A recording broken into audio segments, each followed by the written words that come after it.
distribution practically nationwide, and they even shipped to Europe. And those two plaques can be seen in Islip right now today. Wow. That's the interior, and Paul will get a kick out of this. Guy with his sleeve hanging in the clams, unpainted wood, and probably any number of other violations, but Paul wasn't around then to inspect them. And that medal was a medal that he got for excellence of product. And the kid, my cousin John Doxsee, sent me those pictures. And he had the actual cans of clam juice. And I love the label, good for dyspepsia and biliousness. And it also says, put in a cork and keep it in a cool place because there was no refrigeration in those days. The Doxsee Clam Company made chowder too? Okay. Oh yeah, we make frozen products, sure, Oh, I I can tell you all didn't about know that. And we made Manhattan in New England, clam cakes, stuffed clams, clam puffs. We had this fryer with a submersible belt and a machine that would drop the batter into the hot oil. And that's my grandmother and grandfather. I love the high collars and the clothing. That one of the Doxsees was displaying those sharks. And what happened was Harv started canning in 1865. And he had a number of clam diggers supplying him. And he would can roughly 400 bushels of clams a day.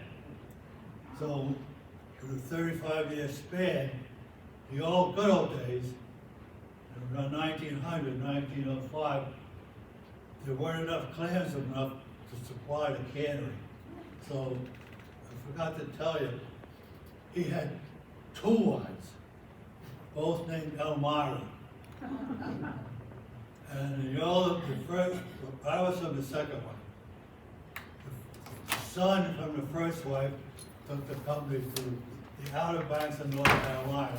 He put the steam box and all the dynamo and all the equipment on the deck of the schooner and sailed down to Ocracoke. They just started canning, just like that, nothing to it. And then around 1910, they went to Marco Island in Florida, and they set up operations down there, and they continued canning it until around 1947. But the label remained, and they used to advertise it quite a bit around this area, but now they don't. The label is now owned by Bumblebee Tuna, but they don't use it much anymore. So anyway, what I was trying to tell you was, my grandfather stayed here on Long Island, and he went into pound fishing, which was my roots. And this was an offshore fish trapping operation. Some of you might be familiar with whitecap and sunrise fish had traps off Fire Island Beach up until 70s or 80s. But anyway, the name pound fishing comes from to impound, like a dog pound or a car pound. And we're going to get into the process. But that picture there was of the camp, my grandfather's fish camp on Fire Island Beach, which is about where the Coast Guard station is today. And you can see that's quite a group of men there. The guy on the right was Edward Yarnell, and we know a little bit about him. He owned some stock in the company. It was a stock company. He came from somewhere around Long Branch, New Jersey. He got his experience from the famous Jeffries fishing family. And you see the dogs, and the guys with belts and suspenders, gallows as they called them back then. And the top paper building with the driftwood patch on the they used everything they had. Piece of driftwood to patch the top paper. Anyway, the nets were cotton, So they would dip them in tar or some kind of copper paint, and that preserves the cotton from rotting when they're out in the salt water, and also slowed down the growth of marine life. And everything was done by hand. They had really no mechanical help to speak of, except they had that horse to do some of the heavy lifting, as you can see. They would dip the net in the pot, then the horse on the right would drag it up on the rim, and the excess fluid, would drain back out down into the pot again. So now, when they couldn't work that horse, my father and uncle would ride him. Then, when the horse was deceased, they skinned him and made a coat. You can see I'm wearing that coat. So they worked him, rode him, and wore him. That's how much they used to got out of that. And what happened was, I'll tell you, my grandfather's company was a stock company. He had partners. And something happened, I don't know the details, but they split up the partnership. I don't think it was amicable. I never really heard the whole story. But one of the terms was that neither Doxsee or his sons would ever fish out of Far Island Inlet again. So my grandfather moved the operation to Jones Inlet, which was about 15 miles to the west, and set up a fish camp on Meadow Island, which was just inside the inlet. And Meadow Island is the scene of my own earliest childhood recollections. And see, we had a cottage built there, not a big house. And my daughter can tell you there's a big distinction. Big houses were made from driftwood and used lumber. We had a cottage built by a real carpenter, new material. In fact, it was so good that when we moved to Point Lookout in 1935, we brought our cottage with us. And that was our summer home in Point Lookout. But anyway, that's my older brother and sister sitting on that tuna with Pop in the center. And I always wondered what my mother said when they came home, smelling like fish like that. Well, I guess she was used to it. I grew up around older men, and it was mostly Swedes and Norwegians. And I always loved hanging out with the fishermen from the time I was a very, very little boy. And that's a rear view of the scow I was telling you about, the Bright Eye 1. And speaking of the Bright Eye, that was the name of our company, Bright Eye Fish Company. And Bright Eye is a hallmark. The very, very, very fresh fish have very bright, shiny, and bulging eyes. And when they're not fresh, the eyes are flat, dull, and sunken. So it's a term of excellence. So we not only had Bright Eye Fish Company, we had the Bright Eye 1, the Bright Eye 2, the Bright Eye 3, which was the same very skiff. And later on in life, I built a clam boat named the Bright Eye 4. So, as you can see, tradition dies hard. And that's my Uncle Spence. He was a year older than Pop. Pop never had time to draw breath, but Spence did.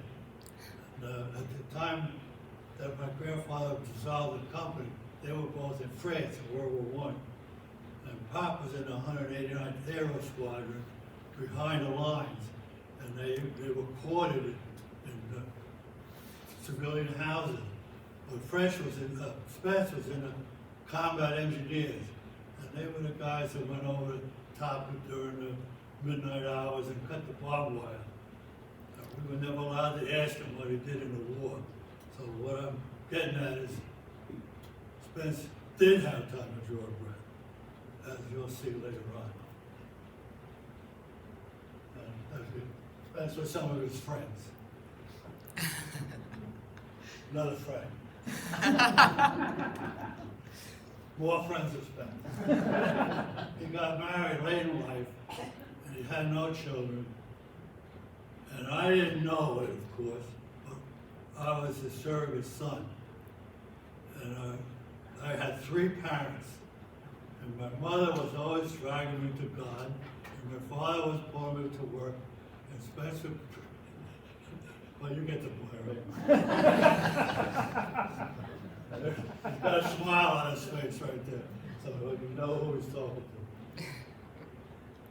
And that's my Aunt Isabel. She finally landed him. So his rolling days were over. And those boxes, we used to play in those boxes. We could do almost anything except play in the boxes. And we'd make huts in there and smoke cigarettes. The only time I smoked cigarettes was when I was 11. And they were thin pine, and they're easily broken, and because flammable, and you always know when we were in a box. They'd put his 2 hands together and yell, "Get out of those boxes, you kids!" And then we run over and jump off the dock and swim away. And he'd always pretend he didn't know who we were. And he'd never say anything about it at home. He'd just chase us out of the boxes. When we swim off the dock, dive off the pole, anything else was okay. But there they are working on the gear. Fish was, I'm trying to fill Pop's boots. Sitting on that toilet. And that picture, taken in 1938, 37. I was 7 years old. And I told you, I'd always loved hanging out with the men. And my brother got to be with the men, and they wouldn't let me. And I gotta tell you, I was really peeled. Really. And I remember that. So they put me with the women, and to compensate, I climbed up on the fin. But then, with Photoshop, I got to be with the men in the end. I had somebody there. They're taking the fish out to get ready to ship to Fulton Market. That's what they're doing there. I like the picture on the right, that's Jake, Norwegian fisherman. And what I like about it is the barrels in the back. We call them watertights. And some fish, like weak fish, the bellies would break pretty easily. So the barrel itself was pretty heavy. We put 150 pounds of weak fish in there with ice and water, and then topped it with this burlap cover. So I don't know what it weighed, but the no fork trucks, we would roll them hand over hand like that, and then when we put in the truck, 2 guys would grab the barrel and they top, one on top of the other. So nothing of it. That's the way you did it. And I'll tell you, that barrel weighed well over 200 pounds, loaded with ice, fish, and water. Some of the fishermen, Pop on the right there.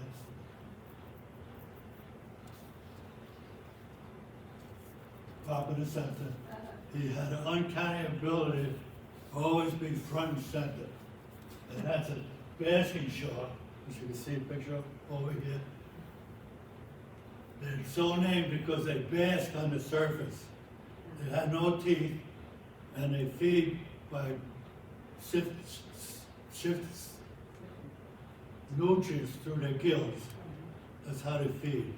They're filter feeders. And we had a fish market, and we had this guy, Bill Snyder, was a con man, but it was depression, and no one had any money, therefore, there was no one to con. So we had to work. But he would clean fish in a blue pinstripe suit. And wrote these little ditties, poems of bright-eyed fish and stuff like that. Pretty clever. And we had a little newsletter, and we advertised on the radio, and we had in-channel aquarium with sea turtles swimming around in there, big, good-sized sand sharks, stingrays, and in the summer, tropical fish would come up, triggerfish, and these beautiful tropical fish would come up the Gulf Stream, and we'd have them in there. So we got the basking shark, what do you call it? the undertaker embalmed. And it was a selling point. People would come down and buy fish, you know. So it was interesting. Oh, and then on Fridays, everybody ate fish. So what we do, we'd find a couple of clean fish boxes and we'd make a stand. And we'd go up to the corner and buy Kool-Aid. And then we'd swipe chowder cups and ice out of the market, the fish market. And we had a captive customers. We'd sell Kool-Aid on Friday. So that was pretty good. And that's what a basket shark looks like in the wild. Wow. Now that was our aquarium. Had a walk-around deck, and he's holding the tail of a large stingray there. The barb is up near the base of the tail, but the tail itself is dangerous. They could whip you. So you had to wear gloves, and they're putting it in a tarpaulin. And the New York Zoological Society in those days had an aquarium down at Lower Manhattan at Castle Garden. This was back in the 30s. And they would come out with a tank truck and take specimens back to the aquarium. Boy, the boom had to be at a 45-degree angle. If it was too high or too low, that was bad. But we'd take a whip and we'd stand on top of the house and we'd swing out over the water. They never said anything about that. Just don't play in the boxes. but what we do, we'd load both sides of the powerhouse, left and right, forward and side, with poles. Some were 90 foot. They'd hang over, bow and stern. And there was so much sentiment for that boat because I don't know how old I was. I might have been as young as 7. Because when I was 10, I knew quite a lot. And Pop and I would take that out to the traps alone, together, and meet the gang out there. And I mean, I would no more think of taking my grandson out on a boat like that than flying to the moon, you know? So, for that reason, I had a lot of sentiments to that old place. And I hired a So wasn't he a Freeport? oh, and look at it, it was downstream on the beach, on the ocean front. So, and that's Papa and wheel on the left, Spence on the right. That's the only picture, all the work he got out of me, that's the only picture he took of me out there. And that was on the home movie. And he did this whole movie thing that he would show to clubs and things, they built him in a film. So I kind of think that's why he didn't take pictures of me, because he was worried about the labor department. I want to tell you, in front of that house was that little winch I told you about. So 10 years old, that was my job, running that winch with the little friction clutch and the brake. And it was a nice, easy job. But for one thing, that was a bright-eyed tube with that boat. We laid side to the ground swell. So that was bad enough, because the boat would be rolling back and forth. But to make it worse, there'd be guts and fish scales down in the bilge, and it would run forward under the engine, and then the heat from the engine, and that odor would come up. And I get seasick. And the fishermen call that having a calf. When you're retching, you know, that's having a calf. And they thought that was hilarious. Bob is having a calf. But all the years I spent on the water after that, I never was seasick. My father and mother, you can see his hands how powerful they were. And I love this picture. He would come in from sea. That was a cottage on the property where the business was. And he would come in from sea around 12, take his boots off and leave them on the deck, and then go in the house and lay down for 10 or 15 minutes. And then all the fish boxes in our backyard. That's how we live. And clamming. So, enter Fred Snow. Fred Snow is a self-made man. was a bricklayer by day, and go out on a mud flats at Clam at night. And his wife, Cora, would go with him and hold the lantern for him while he was in clams out of mud. So one night, Cora slipped and she fell face flat down in the mud. And she come up, she was sputtering. That's it, Fred, that's it. Either you like brick or you clam. Can't do both. So Fred stayed with the clams, and he formed the FH Snow Canning Company, and he made it big. Snow canning. And it was the salt of the earth, they both were in the foreground. And he came to work for me for half a day, and helped me out. And he worked for me for over 20 years. And he worked for me a full day the day he died. You know, I had to go out feet first. Went home, sat down on a sofa, and that was it. And he was a welder. Wasn't a great welder, but he could fabricate things, and he could conceptualize. We could both conceptualize.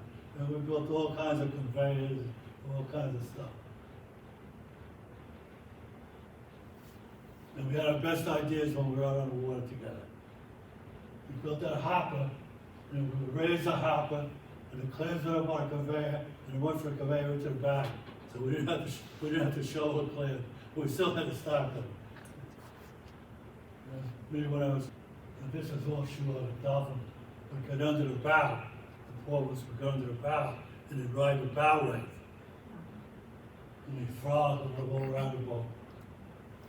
And then we'd lean over the bow, and they'd know we were watching, and they'd turn their head, and they'd eyeball us with those great big eyes. You know? It was really beautiful. And the flying fish would land on deck at night. They could get an altitude of about 20 feet. And I don't know, they could go a long distance. I don't know how far, but long. Oh, that's Bubba Flower. The great old man of the shellfish industry. He lived to be about 100, and he had enough plans to last another 100 years. And he and another friend of mine, Johnny Block, were both in the shellfish business, both great guys. And one time, I said to Johnny, I was just a young whippersnapper.